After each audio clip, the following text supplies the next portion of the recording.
გამარჯობა. გადავწყვიტეთ პოდკასტი გავაკეთოთ ძალიან კარგ სპეციალისტთან, ფსიქოთერაპევტთან და ვისაუბროთ ფსიქოთერაპიის შესახებ გავრცელებულ მითებზე და სტერეოტიპებზე. მგონია რომ ცხოვრების ხარისხის გასაუმჯობესებლად ძალიან მნიშვნელოვანია ამ პროცესებში ჩართულობა, რასაც ქვია ფსიქოთერაპია.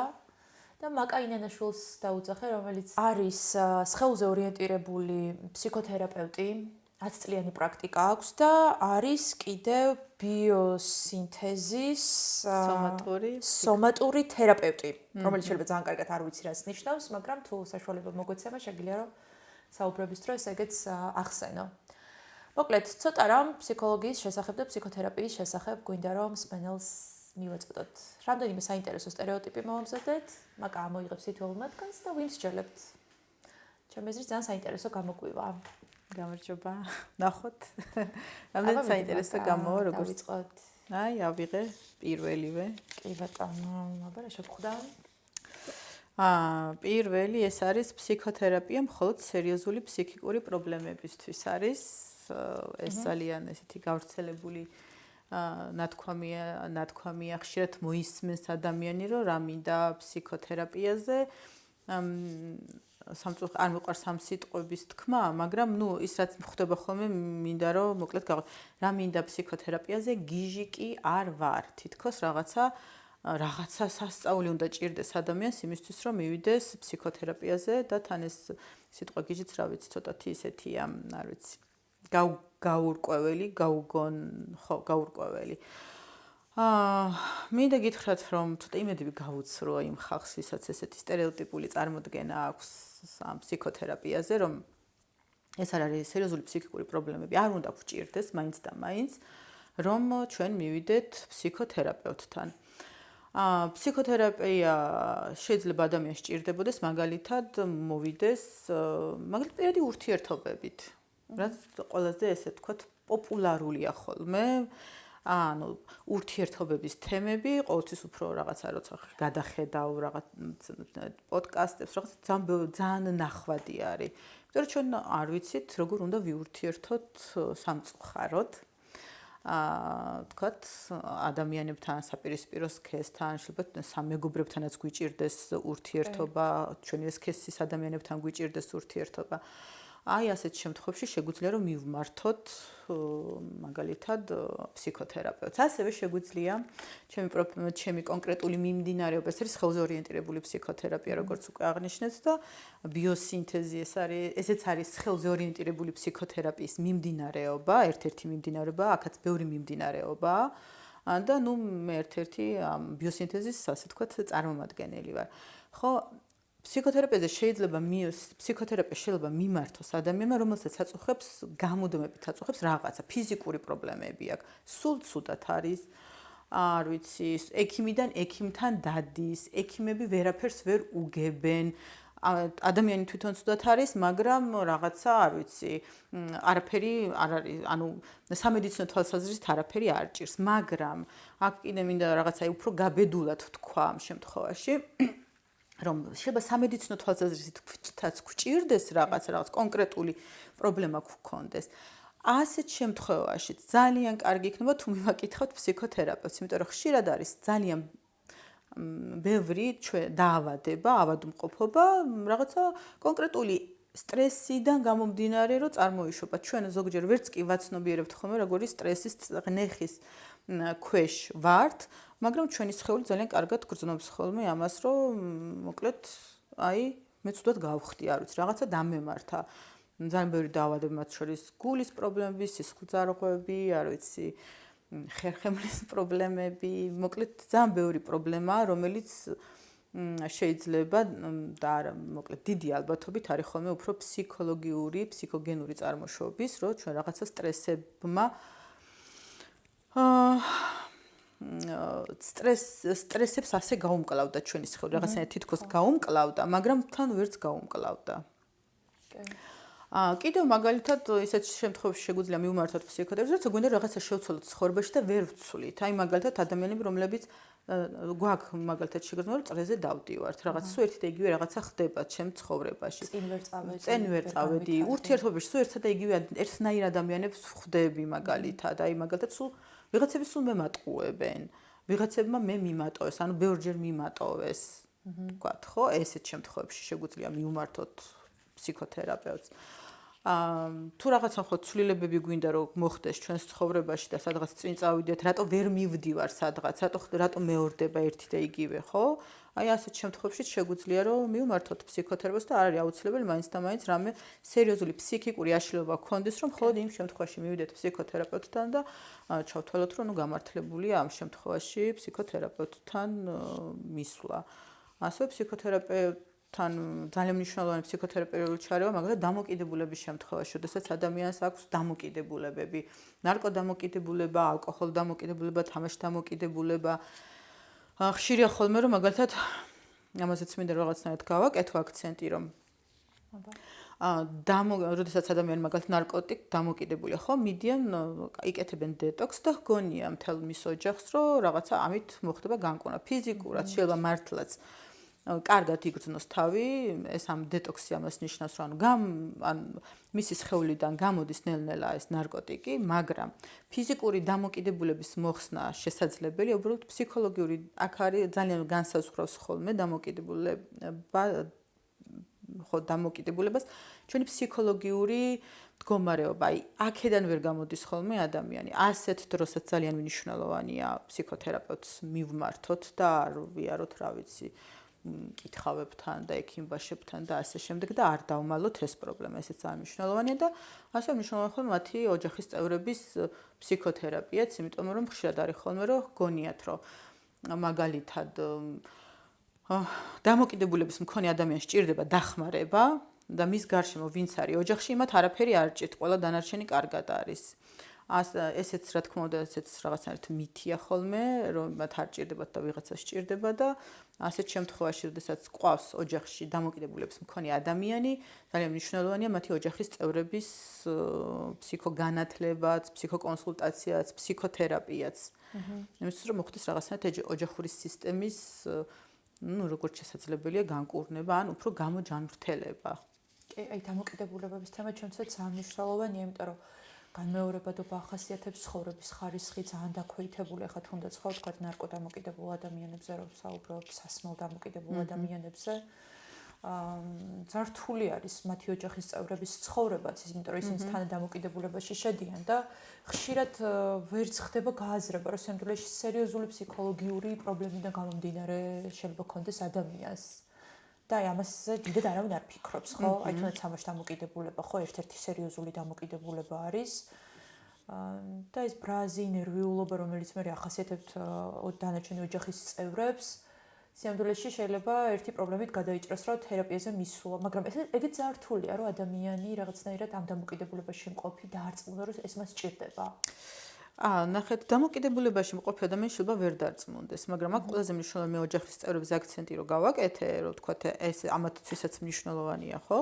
ერთი შეხედვით მათ არანაირი ფსიქიკური პრობლემები არ აქვთ. ერთი შეხედვით, შეიძლება ესენი კარგად ფუნქციონალური ოჯახი შეიძლება იყოს, ანუ წარმატებული ოჯახი შეიძლება იყოს. არაფერი ერთი შეხედვით არანაირი პრობლემა არ ჩანს, ასე ვთქვათ, გარე თვალიდან. და ადამიანმა შეიძლება ჩათვალოს მაგალითად სამეზობლომ, რომ ამათ რა უნდათ ეხა ფსიქოთერაპიაზე, ხო? მაგრამ არის ესეთი პრობლემა ოჯახში. ის შეიძლება დამოკიდებულების მქონე ადამიანმა არ ჩათვალოს, რომ მას პრობლემა აქვს. მაგრამ ვინც თვლის, რომ პრობლემა აქვს, მე ოჯახის წევრებზე მაქვს აქ საუბარი და არა მეზობლებზე ან შორეულ ნათესავებზე. ვინც თვლის, რომ ეს პრობლემა რაც ხდება მის ოჯახში, ხო? მას შეუძლია დაიწყოს ფსიქოთერაპია. იმიტომ რომ შესაძაც რაღაცნაირი ჯაჭური ცვლილებები ხდება ხოლმე მე ოჯახში, შესაძაც თუნდაც ერთი ადამიანი, რომელიც თანადამოკიდებულ ურთიერთობაშია და ხო ცვლის რაღაცებს, იცვლება ძალიან ბევრი რამ იცვლება მე მთლიანად დინამიკაში. ასე რომ ვინც თვლის, რომ პრობლემაა ეს რაღაცა, ჯობია რომ ის მივიდეს ფსიქოთერაპიაზე. ხშირად ეს უფრო შედეგიანია, ვიდრე ის რომ ძალით მოიყვანო ვიღაცა, დაასვა და იქ ბევრი არაფერი არ გამოდის, ხოლმე ძალით არაფერი არ გამოდის, მით უმეტეს ფსიქოთერაპია. კი, ძალიან საინტერესოა, მოკლედ არ ვიცი, რამდენად ამომწურავად. კი, ჩემთვის კიდე შემდეგი თემებიც კიდე მოგცემს ცოტა სიღრმეში ჩასვლის საშუალებას. აბა, ვნახავ. კიდე ის მომენტს ისთან. იყოს რა ვიცი. შეუსხეთ. ოკეი. ხო, აი კიდევ ერთი ძალიან საყვარელი სტერეოტიპი, რომ ფსიქოთერაპევტთან მიხვალ და ის გეტყვის რა უნდა გააკეთო. ოკეი. და როგორც წესი ეს არის ხოლმე ძალიან ესეთი დიდი მოლოდინი, როდესაც მოდის ადამიანი და ელოდება ძალიან გამზადებულ, ასე ვთქვათ, მზა რეცეპტს, მზა გეგმას, რომ დაუწერ, ამას გააკეთებ, ამას გააკეთებ. აი, როგორც მაგალითად ექიმები რო წერენ რეცეპტს, დაახლოებით ეგეთი მოლოდინია ხოლმე, ჭამის შემდეგ, ვთქვათ, ამდენი ესაბი უნდა დალიო, ჭამამდე ეს უნდა გააკეთო და დღეში ამდენჯერ ეს უნდა გააკეთო, ხო? დაახლოებით ესეთ რაღაცას ელოდებიან ხოლმე ხშირად, რომ აი ფსიქოლოგთან მოვა, ფსიქოლოგი ეტყვის რა უნდა გააკეთოს და მე წავა გააკეთებს და всё დამთავრდა, ყველაფერი დამთავრდა. სამწუხაროდ ესე არ მუშაობს, როგორც მაგალითად მე რა ქვია სამედიცინო სისტემა რო წამლებს დავლევთ და კარგად გავხდებით. ეს ასე არ არის ფსიქოთერაპევტთან ესე მივალ და მეტყვის რა უნდა გავაკეთო და ჩემი პრობლემები მოიხსნება, ასე არ ხდება, იმიტომ რომ აბა როგორ მუშაობს? რა ხდება? ვიცხარი. მახსოვს ძალიან მაშინ ბევრად ახალგაზრდა ვიყავი. ეხლა არ ვარ ხო? მაგრამ მოკლედ სტუდენტი როდესაც ვიყავი, მაშინ გვითხრეს რომ ისო რა ქვია, დაწერეთო ვინ რატო ჩააბარეთო რატო გინდათო ფსიქოლოგიურ გამოსულიყავით და მე მაშინ ახლა დავწერე რომ რაღაცა ყველას ვუსმენ რაღაცა მე იმათ რჩევებს ვაძლევ და ძალიან კარგ რჩევებს ვაძლევ თქო და ნუ რაღაცა ეს ჩავაბარე ჩემს ლექტორს და მე ძალიან საყვარელი უკავშირებით დაგვიბრუნა ლექტორმა ესეთი წარწერებით ვის ნაწერში რაც შენიშნა ესე ჩვენთვის ან ჩვენ თემები უკან დააბრუნოთ ან რეკომენდაცია წარწერებით რა შენიშვნებით და ჩემთან იყო რომ კარგი ფსიქოლოგები რჩევას არ იძლევიანო. მაშინ თქვა ესე კარგად არც მგონი არც ვიკითხე ეს რატო დაწერა თქვა აბა რას აკეთებს კარგი ფსიქოლოგი ხო? და მე რაღაცა წლების შემდეგ რაღაცები ბევრი ვიკითხე, ვიძიე ასე შემდეგ და ძალიან საინტერესო დამოკიდებლად რატო არ ვიძლევით რეცეპტს. ჯერჯერობით არ გვაქვს. ეგ რეცეპტი არ არსებობს. ყველასი არის ინდივიდუალური, ასე ვთქვათ, ხო? თერაპიიდან ყველა სხვადასხვა რაღაცა მიაქვს. და ყველა თავისებურად ჭრის, ნუ რაღაცა თემით, როდესაც მოდის კლიენტი, საუბარში თვითონ უნდა ისწავლოს გზების მოძიება და არა რაღაცა მზა რეცეპტი მივაწოდოთ, ხო? ჩვენ ხო სინამდვილეში ესე გვზრდიან, რომ აი დედა გვეტყვის რა არის კარგი, ხო? მასწავლებელი გვეტყვის ესე უნდა გააკეთო და ეს კაი არის, თქვათ, მოკლედ დედამ როგორც გვასწავლა, ესე არის სწორი.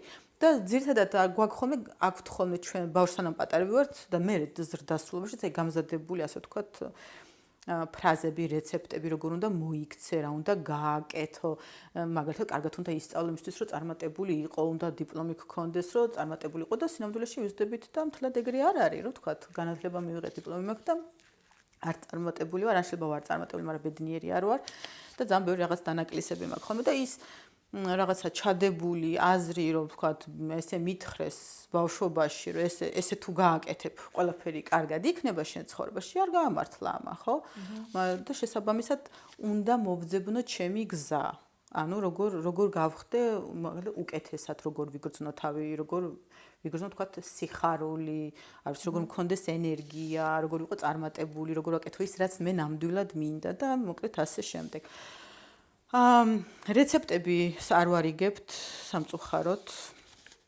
არ არსებობს ფსიქოთერაპია ეს არის ძალიან ბევრი შრომა საკუთარ თავზე ან შრომას ითხოვს შრომას და ენერგიას ითხოვს ამის გარეშე არაფერი არ გამოვა ამიტომ თანაც ჩვენ ყველა სხვადასხვა ბავშვობიდან მოვდივართ სხვადასხვა შესაძლებლობები გვაქვს სხვადასხვა ტემპი გვაქვს სხვადასხვა გამოცდილება გვაქვს ცხოვრებაში. ამიტომ ერთი და იგივე რჩევა ყველა ადამიანზე ხო ვერ გაჭრის, ხო? მაგალითად, შეიძლება ანთებას ვუმკუნალოთ ანტიბიოტიკებით და ყველა ადამიანზე ერთნაირი შედეგი გქონდეს, რომ ანთება ჩაქრეს, მაგრამ რჩევა ეგრე არ მუშაობს.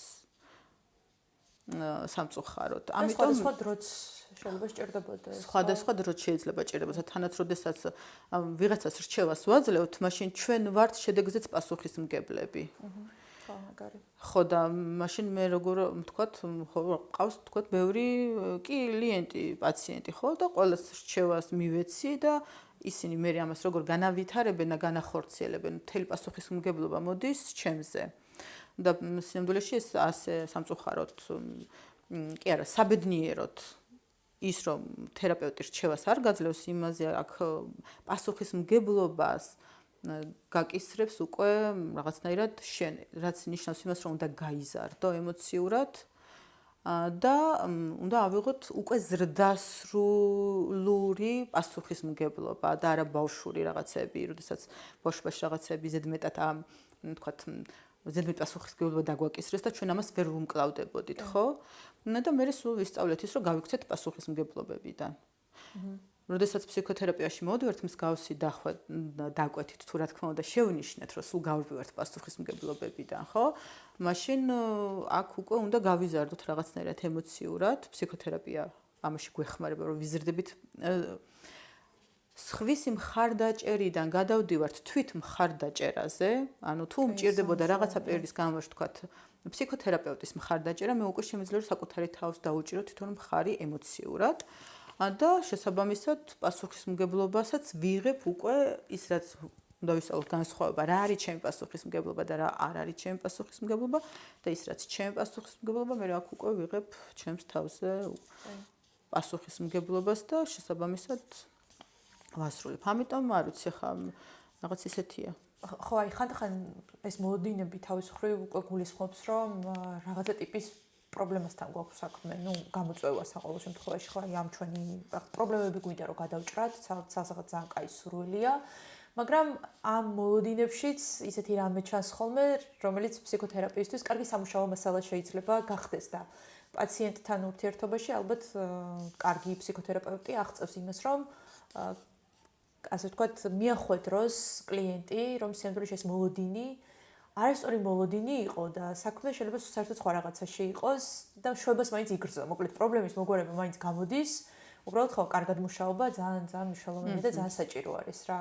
საბოლოო ჯამში მაინც პრობლემები გვარდება, მაგრამ ხანდახან როგორც წარმოუდგენია კლიენტს, ეგრე არა და ეგეთ დროში შეიძლება ვერ მოხდეს და ასე შემდეგ. კი ბატონო, ესე არა, მაგალითად რომ მოვედით და რამეს მიახვედრებს ხო, კარგი მუშაობა რომ რა ვიცი. ზოგჯერ რა აქ მაგის მოდოდი რა უკარნახებ რას გააკეთებ, აი ეს რაღაცა გააკეთა და ძალიან ბევრი სტერეოტიპია მოკლედ ფსიქოთერაპიაში თქვა ეს რომ გავაკეთე ეს რას ნიშნავს და ხანდახან ითხოვენ ხოლმე ყველაფრის ანალიზი გააკეთო და არ არის აუცილებელი ყველაფრის ანალიზი, ვერც გააკეთებ ყველაფრის ანალიზს, არც არის ამის საჭიროება.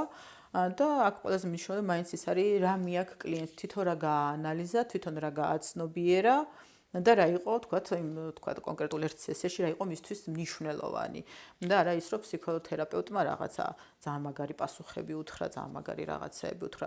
ხანდახან მნიშვნელოვანია ფსიქოგანათლების ნაწილი, რომ რაღაცა თეორიული ნაწილი ცოდნა მიაწოდო, თქვათ შენს კლიენტს. რაღაცა კონკრეტულებთან დაკავშირებით, მაგრამ ის რომ აი გამზადებული მზა რეცეპტი რომ ეხა შენ წახვალ ამას გააკეთებ და ცხოვრებაში ყველაფერი კარგად გექნება, ეს რა თქმა უნდა ასე არ მუშაობს. ეხა მახსენდება რომ სანამ შეთან მოვიდოდი მანამდე წლების წინ იყო, ზუსტად პირადი ურთიერთობიდან გამომდინარე რაღაც ძალიან მაგრად განვიცადე ერთ ბიჭთან ურთიერთობა და ანუ ისეთ ემოციებში ვიყავი, აი კატასტროფულ დღეში ვიყავი და ჩემი მოლოდინი, თქვათ, თერაპიაზე მისვლის დროს იყო ის, რომ ნუ აი ეს ემოციები რაღაცნაირად წასულიყო რა ჩემიდან და ძალიან ხელს მიშლიდა.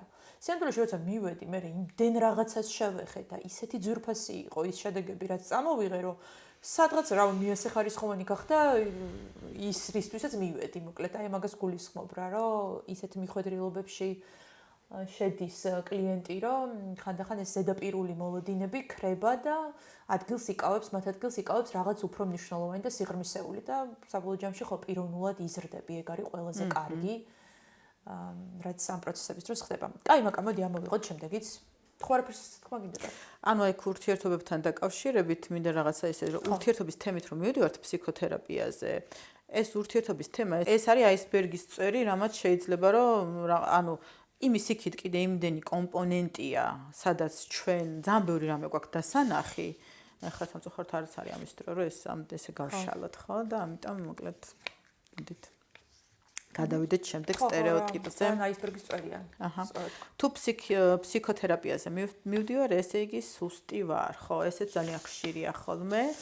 ძალიან ჭკვიანი ადამიანებისგან გამიგია ესეთი განსაკუთრებით განათლებული ადამიანებისგან გამიგია რომ მაგალითად თუ ესე იგი სუსტიო რადგან მე რაღაცას ვერ მოვერიე და მე დამჭირდა სხვა ადამიანის დახმარება ხო მაშინ ეგრე შეგვიძლია კბილით ჩვენ თვითონ განვიკურნოთ, ჩვენ თვითონ დავიბჟინოთ, ხო, რატომ მივდივართ სტომატოლოგთან? მაშინ ესე იგი სუსტი ვარ, ჩემი ერთი კბილისთვის ვერ მიმიხედია, ხო? დაახლოებით აი ესეთი შედარება რო გავაკეთოთ. ხო, შენი თავის ფსიქოლოგი შენ უნდა იყო და შენ უნდა გაუმკლავდე და ესე იგი ეს ასე არ არის, რა თქმა უნდა. ფსიქოთერაპევტს მე წეღანაც აღვნიშნე და ეხლა კიდე გავიმეორებ, რომ ფსიქოთერაპიაში სჭირდება საკმაოდ დიდი ენერგია და ძალა იმისთვის, რომ დავინახო რაღაცები, ტრავმა დავინახო, ისე ადამიანები დავინახო, ვინც ტრავმა მომაყენა, ამას თვალი გაუსწორო და იმდენი რამე არის, ასე ვთქვათ, ესე რომ აქ ვერ ვიტყვით, რომ ეს ადამიანი სუსტი არის, პირიქით. ეს ადამიანი არის საკმაოდ გამბედავი, როდესაც გადაწყვეტს, რომ ოკეი, ჯერ პირველი ის რომ აღიარა, რომ დახმარება მჭირდება. ძირთადად მაინც ძალიან სერიოზული პრობლემაა ხოლმე რომ ვითხოვოთ დახმარება. ადამიანების უმეტესობას გვაქვს რომ ყველაფერი შენ თვითონ უნდა გააკეთო, შენ თვითონ დაიდგე ფეხებს მაგრად და რაღაცა მოკლედ არავინ არ უნდა დაგეხმაროს და მაშინ ძალიან მაგარი ხარ. პირველი ეს რომ მოკლედ ვაღიარებ რომ ჩემში არსებობს მოწყვლადი ნაწილი, რომელსაც სჭირდება დახმარება.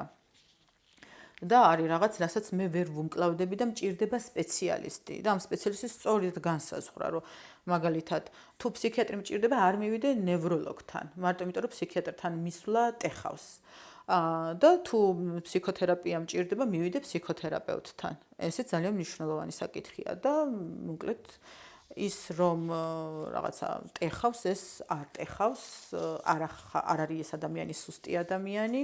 პირიქით მის ასე ვთქვათ გონიერებაზე, დაკვირვებაზე, მგრძნობელობაზე და საკმაოდ სიძლიერეზეც მეტყველებს, რომ ამ რაღაცებს საკუთარ თავში გაუსწორო თვალი, ეს არ არის მარტივი. იმიტომ რომ ჩვენ მოვდივართ ძირითადად საკუთარი თავის მოტყუებით, ანუ სუთავს ვიტყუებთ ხოლმე.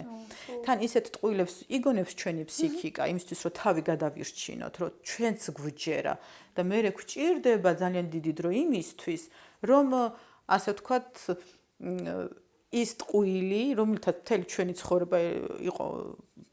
ცხოვრება იყო და ამით მოვდივარ და ეს არის ჩემი სახე, მე უნდა გადავაწყო ეს. ხო და ეს რეალურად მარტივი არ არის და თუნდაც ფსიქოთერაპიაზე მისული ადამიანები ხშირად მიდიან, როდესაც აი ამ რაღაცებს ეჯახებიან ხოლმე, ასე რომ ეს მითიც ტყუილი არის. კი ბატონო. გეთანხმები აბსოლუტურად. მოდი ამოიღე შემდეგი.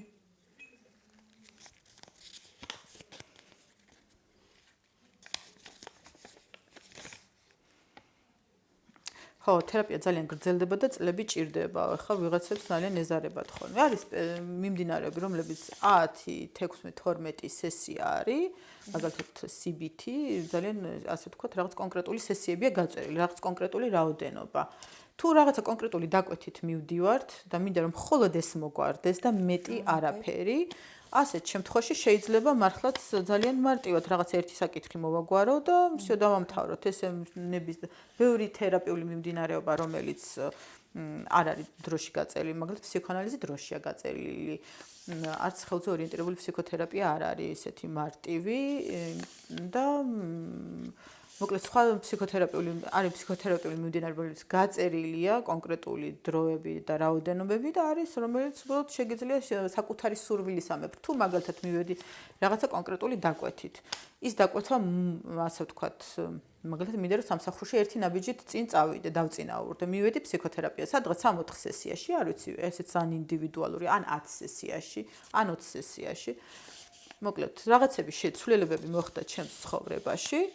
ასეთ შემთხვევაში ვთქვა, რომ ოკეი, ეს რაღაცები დალაგდა ჩემ ცხოვრებაში, მეტი აღარ მინდა და ოკეი, დაიხუროს ადამიანი თავზე ხუთი წავიდეს თერაპიიდან იქამდე სანამ რაღაცა სხვა გამოწვევის წინაშე არ იქნება.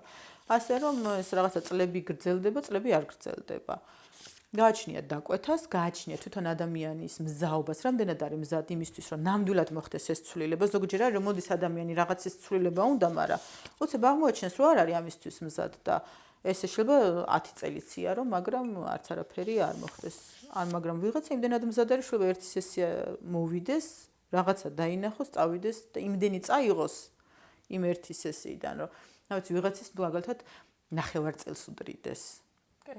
ყველაფერი ძალიან ინდივიდუალური, ასე რომ შენს პრაქტიკაში აი ყველაზე ხანგრძლივად რამდენ ხანს ყოფილა ადამიანი ფსიქოთერაპიაში? ესე იგი, პირველი ის რომ არის ხოლმე მაგალითად 2 წელი უვლიათ, მე შესვენება გავუკეთებთ რაღაცა პერიოდის შემდეგ, მე უკან დაბრუნებულად და ახლებურად გაგვიგრძელებია მუშაობა ძალიან მაგრად. რაღაცებისთვის უკვე მზად იყო, იმ რაღაცების დასანახად, რის გამოც შეწყვიტა ფსიქოთერაპია რა დროებით. და მე ისე უკან დაბრუნებულა და გაგვიგრძელებია. ნუ რაღაცა 2-3 წლიანი გამოცდილებით არიან ადამიანები 3 წელი.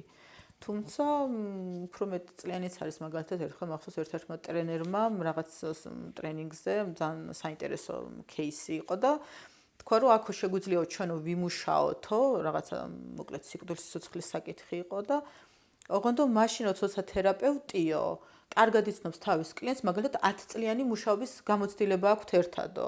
ხო და რაღაცა მაშინ ძალიან გამიკვირდა, რომ 10 წელი, ვთქვათ, ფსიქოთერაპევტებს მოგვეთხოვება, რომ ვიყოთ ძალიან ბევრი წლები ფსიქოთერაპიაში, ალბათ სანამ ახორციელებ ფსიქოთერაპიულ პრაქტიკას. მაგრამ ჩვეულებრივი ასე ვთქვათ, ჩვეულებრივ ადამიანებს სიმპტომები ძახი, რომ ნუ ადამიანი რომელიც არ არის ხა ვთქვათ ფსიქოთერაპევტი და რაღაცა ვინ აგრძელ 10 წელი ვინ დადის ფსიქოთერაპევტი რაღაცნაირად ცოტათი გამიკვირდა.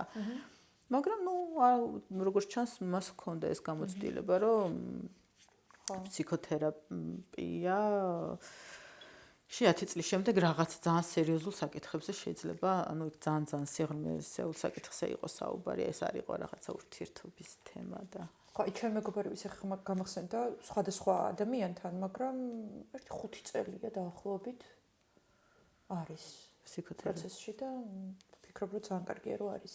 იმიტომ რომ უამრავი რაღაც მან შეძლო საკუთარ თავში რაღაცა წინ წაეწია, გამოესწორებინა, არ ვიცი რამდენად სწორად ვამბობ, მაგრამ ხო, რაღაცნაირად ბევრად უფრო დადგაზრდა დასრულობა უამრავი მიმართულებით და თვითონაც იწვნევს შედეგებს, კარგ შედეგებს და მიხარია. ძალიან კარგი სასიხარბლოა ნამდვილად, იმიტომ რომ როდესაც მაგალითად ხა ადამიანი მოდის 30 და 40 წლის ასაკში ფსიქოთერაპიაში და რაღაცა სწრაფი ცვლილებები უნდა, ხანდახან არის რომ რაღაცა 30 წელი აი ესე ცხოვრობდი, როგორია რომ ეს რაღაცა ის რაც ძალიან ჩაჭედილი გაქვს, ხო, ასე ვთქვათ, თავში, ის რაღაც ერთ სესიაში შეცვალო და უცებ გქონდეს იმის მოლოდინო, რაღაც ძალიან სწრაფ შედეგს მივიღო. ზოგჯერ მართლა არის ამისი მართლა არის ადამიანი ამისთვის მზად და ძალიან სწრაფი ცვლილება მართლა შეიძლება მოხდეს, ოღონდ მზაობა არის და თუ არ არის მზაობა, იქ უნდა, რა ვიცი, ნელა კუსნაბიჯებით ვიაროთ. ხო, მესმის. კაი, მეტი აბა მოვუწევთ შემდეგი. ოკეი, შემდეგი მითი, ეს მითი ძალიან მიყვარს. ფსიქოლოგი როგორ დამეხმარება, იმათ თვითონ ჭირდებათ ფსიქოლოგიო. ხო.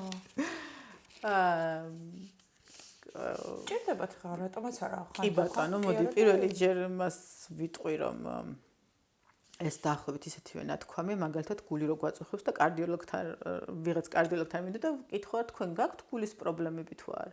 და რა მინდა მე ამ კარდიოლოგთან თვითონაც აქვს გულის პრობლემები, ხო? ეს ხო ძალიან ისეთი სასაცილო დამოკიდებულება, ან მაგალითად რამე სტომატოლოგთან თვითონაც აქვს კბილების პრობლემები, ხო?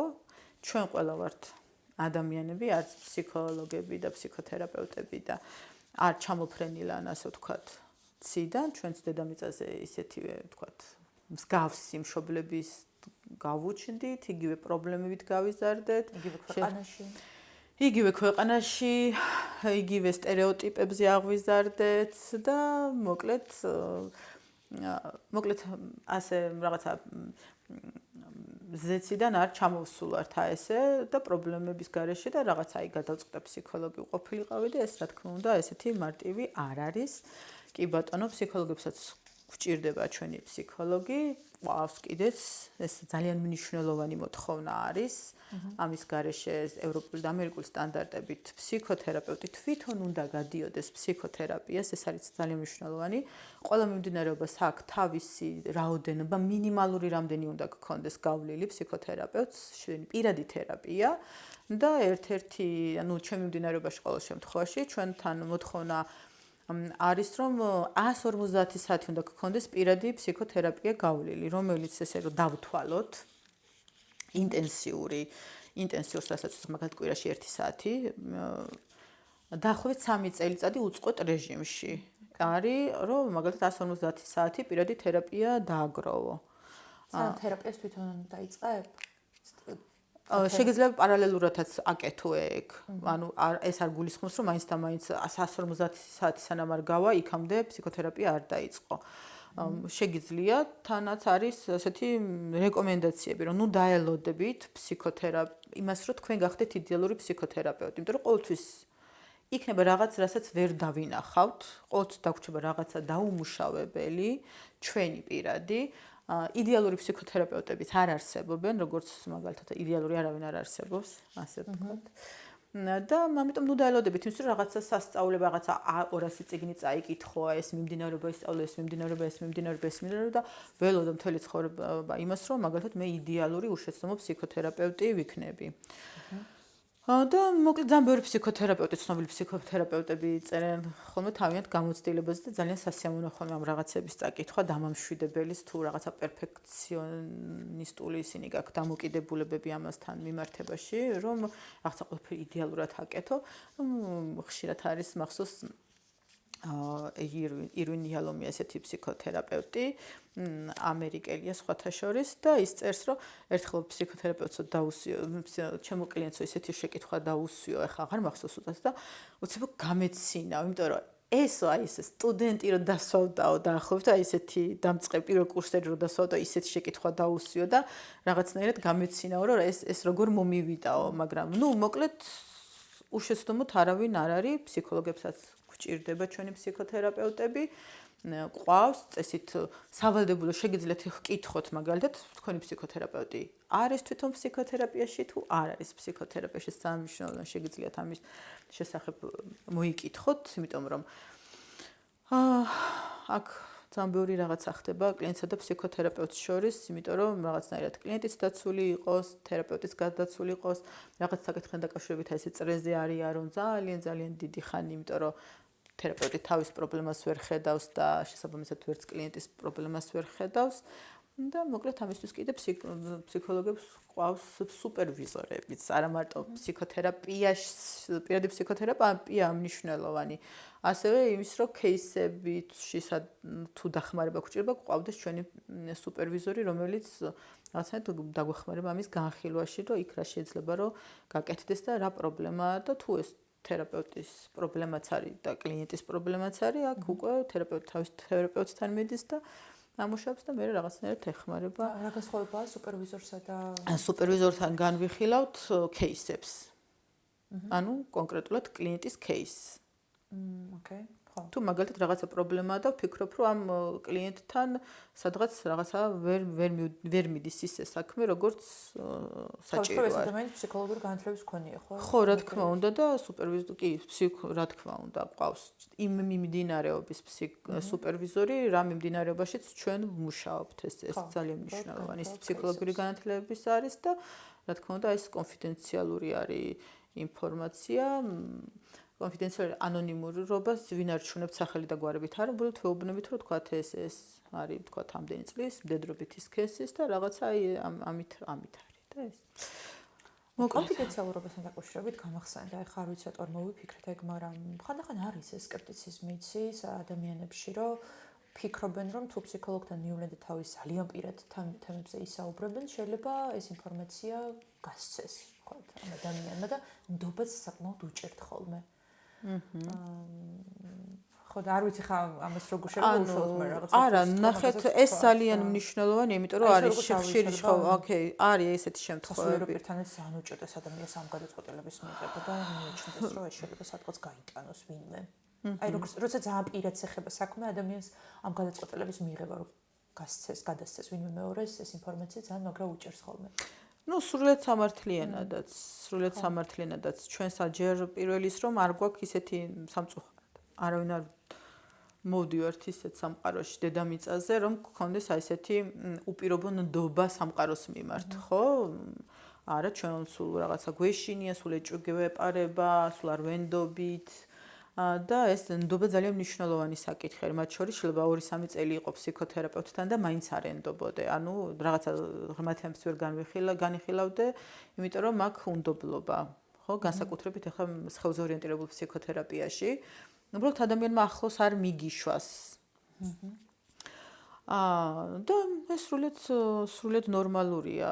ეს ადამიანი ესე მოდის ამ უნდობლობაში და ესე რომ რაღაცა გენდოს ძალიან რთული არის. ეს პირველი. მეორე ის რომ ოკეი, თუ მე მაგალითად ჩემი მხრიდან არ ვარღვევ თქვათ აქ არც ანონიმურობას, არც კონფიდენციალობას, თუ თვითონ კლიენტი არ ლაპარაკობს ამაზე, მას აქ ამაზე ლაპარაკის უფლება, მე არა, ეს თუ გასცემს თავის შესახებ რაღაცა ინფორმაციას, ეს მისი პასუხისმგებლობა აქ მე არაფერ შუაში არ ვარ.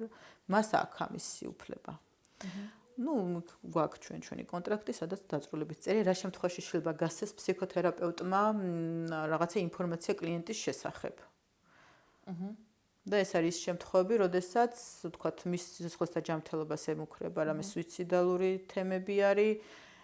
თუ ვიღაცისას ემუქრება მისი მხრიდან და თუ რაღაცა სამართალდამღვრელი სერიოზული პრობლემა არის, რაღაცა სამართლებრივი ამ შემთხვევაშიც და მიქ აწერს ეს ადამიანი ხელს და ანაწერს ან არა, ნუ მოკლედ მისი გადასაწყვეტია. ხო. კი ბატონო. კაი, მოდი ამოვიღოთ ბოლო სტერეოტიპი. ნახოთ. მე ბოლო ვინ არის და რა არის.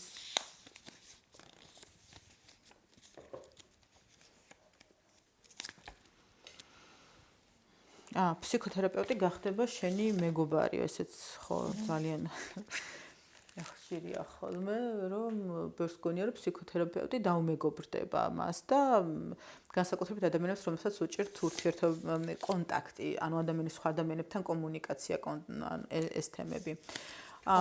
ფსიქოთერაპევტი ვერ გახდება შენი ვერც რა ქვია მეგობარი, ვერც მეორე ნახევარი, ეს ძალიან სერიოზული თემებია ხოლმე, ჩვენ ამას ფსიქოლოგიაში ვეძახით ტრანსფერს, გადატანას, რომ კლიენტი მახსენებინა. ყველგან ხდება, ხო? აი კლიენტსა და ფსიქოთერაპევტს შორის. კი ბატონო, რაღაცა სახის. ამიტომ აქ არის მნიშვნელოვანი თუ კი გვინდა რომ ჩვენი ფსიქოლოგი დაგვიმეგობრდეს, მაშინ უნდა განვიხილოთ ეს საკითხი, რატო ჭირდება ეს. ნუ რეალურად თუ კი მოვდივარ მაგალითად კონტაქტები მიჭირს, არ მყავს მეგობრები და ასე შემდეგ და ეს ჩემთვის ტკივნეულია და მნიშვნელოვანია, ვიღაცას არც ადარდებს ახლა თუ მეგობრები არ ყავს.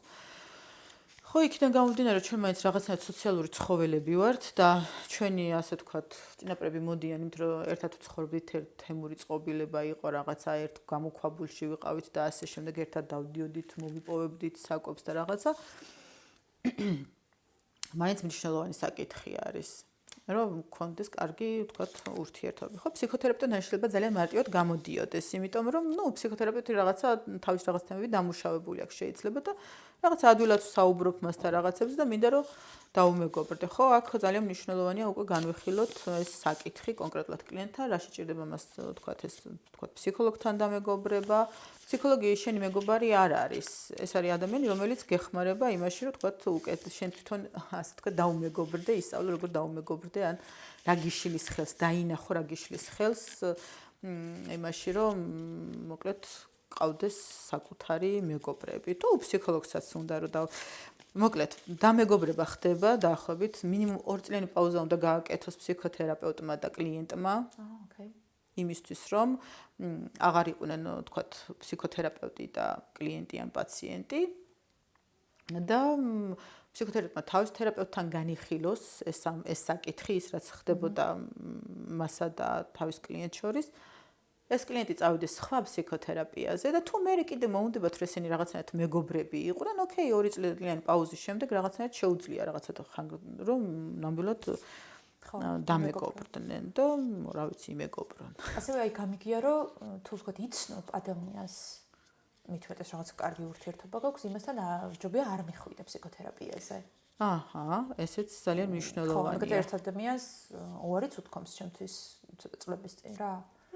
ამაზე და ჯობესი არისო ყოველ შემთხვევაში, რომ ესე მეგობრული ურთიერთობიდან უცბად პაციენტის და ფსიქოთერაპიის ურთიერთობა შეიძლება არ გამოვიდეს და რისკის შემცველი იყოსო. და კიდევ უფრო მეტად დააზიანოს, რომ მაგალითად თუ მეგობრები ვართ და მე უცებ გადავწყვეტ, რომ შენი თერაპევტი გავხდი, აქ ხო, ვერ გაიმიჯნება, აქ საზღვრების თემები ძალიან დაირღვევა. მე არც ფსიქოთერაპევტობა და კლიენტობა გამოვა, აღარც მეგობრობა გამოვა და მე თუ სადღაც მეგობრობა მოგინდა, მოკლედ თუ იქ რაღაცებს მოითხოვ. ისეთი აჯაფსანდალი გამოვა, რომ ძალიან დაზარალდება ურთიერთობაც და თვითონ ეს პიროვნებაც დაზარალდება. ამიტომ ჯობია რომ აქ რასაც ეს ჰაერზე არ მოსულა ეს რაღაცა კანონები, ხო? იქ ვინც ეს თქვათ ამაზე საუბრობს, მან ბევრი შეცდომა დაუშვა და ამის შემდეგ თქვა, რომ აქ ეს არ შეიძლება და სრულიად სამართლიანად. მე რაღაცნაირად პრაქტიკაში ხედავ კიდეც თუ მსგავს რაღაცას აკეთებ ხო ხანდახან არის რომ მაგალითად მეგობრებთან რაღაცას ვაკეთებთ ხოლმე ისე რაღაცა ისე აქ არ იგულისხმება ფსიქოთერაპიული ასე ვთქვათ დახმარება აი იქაც კი შეიძლება დავარღვიოთ საზღვრები ამიტომ ჯობია რომ მეგობარმა მეგობრის მხარდაჭერა გაწიოს და წავიდეს ფსიქოთერაპევტთან და ფსიქოთერაპევტმა სხვა მხარდაჭერა გაუწიოს ადამიანს და მოკლედ აი ასეთი საკითხები გვაქვს. საქართველოში ეს მიმდინარეობა არა. ხო, აი ზოგადად ფსიქოთერაპევტები, კარგი სპეციალისტები ყავს. აი შენ როგორც კი ბატონო, ყავს. როგორ ხედავ საქართველოს რეალობას?